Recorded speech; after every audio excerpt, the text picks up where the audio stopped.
আছি চায়ের আড্ডায়। চায়ের আড্ডায় আছি আমি, ইসুফ ভাই, শাহরুখ ভাই আসেন। আমাদের সবার প্রাণ প্রিয়, মানে একজন বিখ্যাত ফেসবুকার, ইউটিউবার, অ্যাডমিন, মডারেটর, সব, যার ফেসবুকে চরম খ্যাতি, সেই ইসুফ ভাই। ইসুফ ভাইয়ের সাথে আসলাম একটু চায়ের আড্ডায়, টোটালি চা খাচ্ছি। ইনামুল ভাই ঢাকা থেকে আসছে। শালম ভাই আসেন, চা খা যান, সাথে আরো কিছু আছে, সরচা। আসেন। আরো বড় তারপরে ভাই আজাদ না কেডা আছে? আজাদ ভাই, আপনি আয়োজন করেন, আমি শিল্পী নিয়ে আসতেছি। টুম্পা। সাথে সবজির আয়োজনও হবে।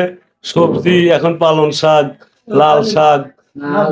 আজাদ ভাই নাকি ওই যে টুম্পা নামের একটা শিল্পী আছে, তার গান পছন্দ করে।